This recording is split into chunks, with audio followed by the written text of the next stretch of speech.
in the Senate, so that we don't have the travesty, the terrible travesty that we've had through the last 3 years.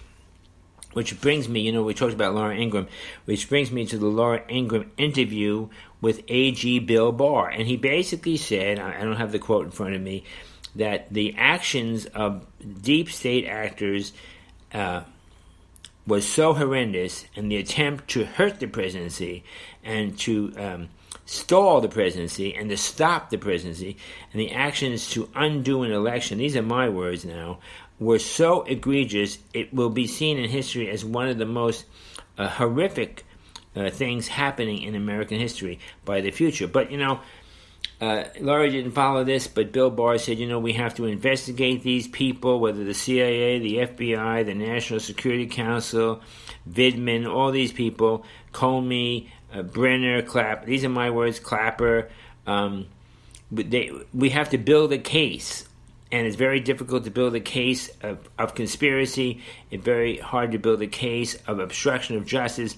Very hard. And he's only going to build a case if he can win it. And he mentioned John Durham's investigations and John Durham's use of the subpoena power before the grand jury. Well, friends, I know you're all hoping, if you're listening to this podcast, you're all hoping for indictments.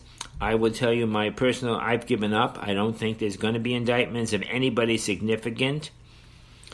We hope for arrests. I don't think there's going to be arrests of anybody at all. Trials and warrants and indictments just are not going to happen. My opinion. If they haven't happened now, they're not going to happen. And the president has every right, even Bill Barr said, to be angry at how this was done, what was done, why it was done, and the fact that we can't do anything about it, even though we know what happened, because it's a political crime, supposedly. And now I'm going to put my Frederick Henry opinion on it. I believe that everybody from President Trump all the way down is confronted with the fact that all fingers point to Barack Hussein Obama. All fingers point to his approval of the measures in the FISA court and the lies. All fingers point to his approval of the spying and the attempted destruction of the Trump campaign.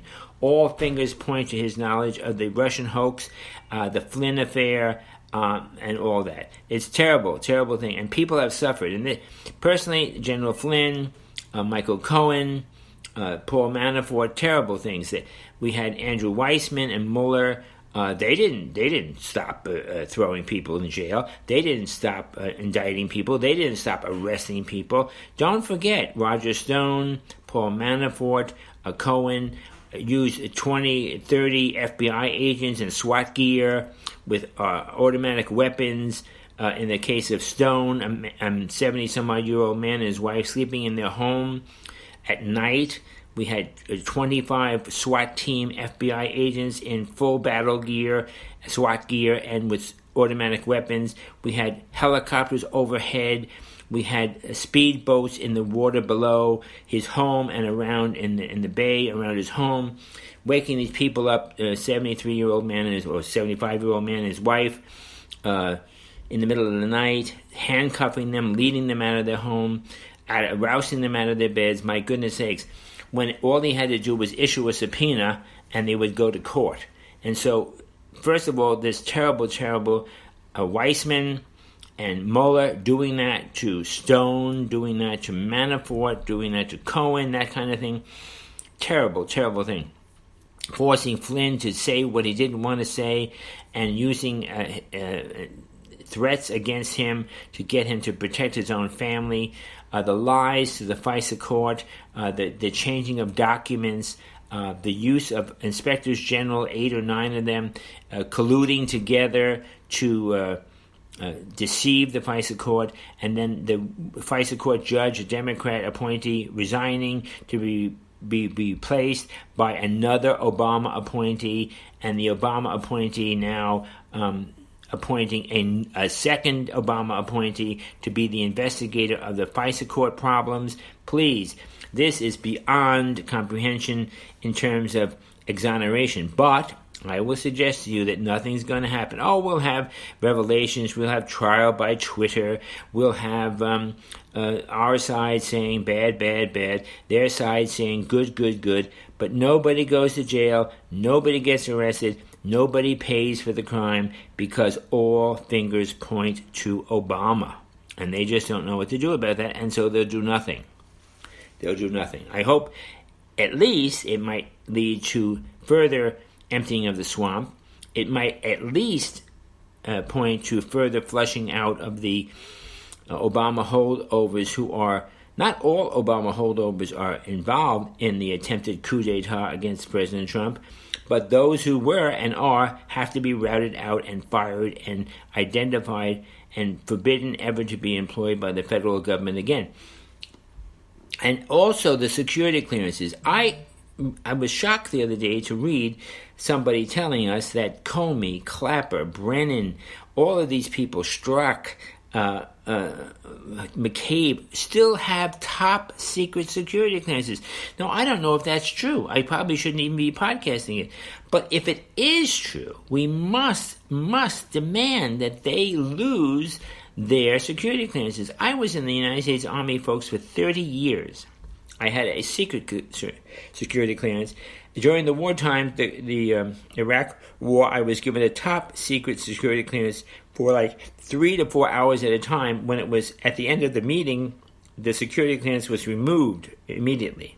And when I retired in 2007, I was my secret security clearance was removed immediately upon my retirement. Now, these people have been fired. They've been implicated in foul dealings and actions against the president.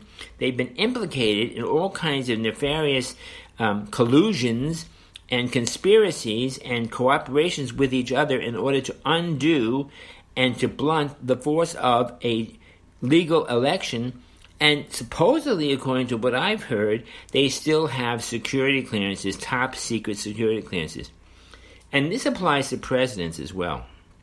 I think that Obama, Clinton, Secretary Clinton, people like George Bush, should have their Secret Service security details withdrawn. They're not presidents anymore. They're retirees. Clinton is not. I don't think she has a Secret Service detail, but she probably still has a security clearance. I don't know that if she does, it should be removed. And I think 68 former officials of the government under Obama and Bush, Clinton, who are not even actively engaged in anything, still have top secret security clearances. Now, people say, well, we need their experience. No, we don't. They're retired. Their political viewpoints are not needed anymore. Their insight is it's old-fashioned. It's like Fauci. It's an old-fashioned, outmoded model. A guy who is the Attorney General or the State Department head, Kerry, all these people, we don't need these people anymore. They don't need to have security clearances. We don't care about their opinions. And they're using their positions, their former positions, to subvert the decisions of our duly elected and beloved president, as black-conservative-patriot likes to call him, Donald J. Trump. We must remove the security clearances of all of these people, all of them. And all former presidents have their security clearances removed. And I believe that all former presidents should have their Secret Service details removed. Obama is a multimillionaire. Clinton is a multimillionaire. Carter is a multimillionaire. Bush is a multimillionaire. Why are we spending hundreds of thousands and probably millions and tens of millions of dollars protecting them by the use of Secret Service? The Secret Service is not a valet service for former presidents. And so they should be removed from being protected by the Secret Service. I believe that, and I think we should insist upon that as a nation. Another group I want to call attention to is the Epoch Times, EPOCH. Epoch Times, great startup news service. You can look it up on the internet, mainly on YouTube. Epoch Times, you can subscribe to it. They are definitely fair-minded.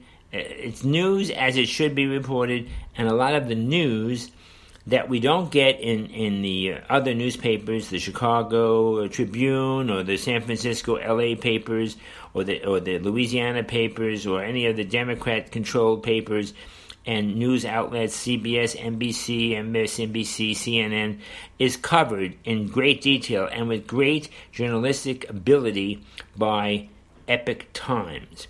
And another one that we see rising up in the video media is Right Side Broadcasting. Right Side Broadcasting, wonderful, wonderful people.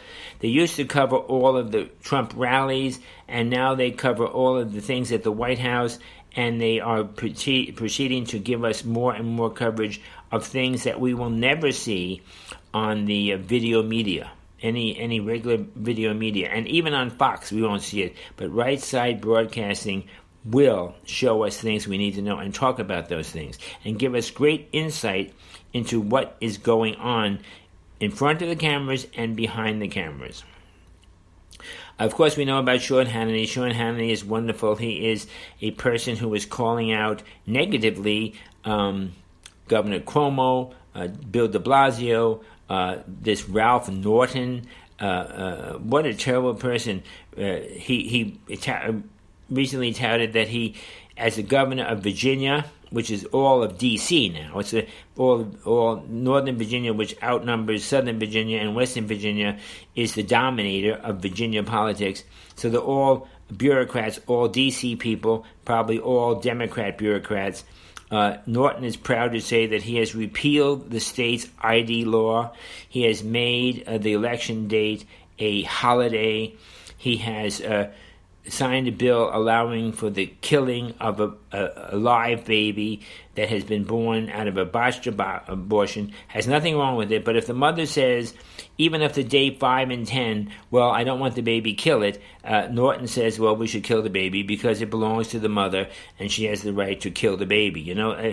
The infanticide, the killing of infants. This is a horrendous, evil decision by him, and I hope that it will go right to the Supreme Court, fast-tracked, and that it will be declared by the Supreme Court that a baby born outside the womb, breathing on its own, is a human being. Now, if the Supreme Court declares that a baby born outside the womb, breathing on its own, is a living being and cannot be murdered by the doctors or the nurses or others, then you know what they'll do, the people who want this, they'll make sure that as soon as the baby is delivered, it's put on a ventilator or put on an oxygen tent or given something that assists its breathing so that they will get around that ruling. So the ruling must be that once a baby is outside the womb of its mother, no matter what, the minute it's outside, so they'll kill it inside the womb. That's what partial birth abortions are about. The baby is partially delivered and then is turned on its back, and they cut the spinal cord of the baby while the baby is still attached to the mother. And in that way, they have not killed a living being, but only aborted a fetus. That's the horrendous nature of partial birth abortion. Look it up, folks. If you don't know how it's done, look it up. Don't put your heads in the ground. Don't be an ostrich. Don't close your eyes and stuff your fingers in your ears. Listen, this murdering of our children is happening all the time in our society. And there are government officials, governors, Democrat governors, who are fostering it and doing everything they can to promote the heinous Planned Parenthood plan to eradicate our babies, the quote-unquote unwanted babies. Okay, we dealt with the Durham report. We talked about, and of course, Rush Limbaugh. Rush, God bless him, he seems to be doing very well, and I think that we can be confident that he's going to get better. I really hope he will, because he is most certainly a pioneer and a champion of talk radio. Now, the one thing I think that also I want to mention about the FISA court, we have an opportunity still. I think the FISA court has been extended only a certain number of days, 75 or 95 days, by the Congress. We must stop the FISA court. We don't need a secret court. That's the FISA, F-I-S-A court. It's a secret court. It has secret testimony. It meets in secret, has secret dates, secret documents, a sealed secrecy everywhere, indictments, secrecy, evidence secrecy, warrants for arrest of Americans and spying of Americans, secrecy, all this secrecy stuff. We don't need secrecy.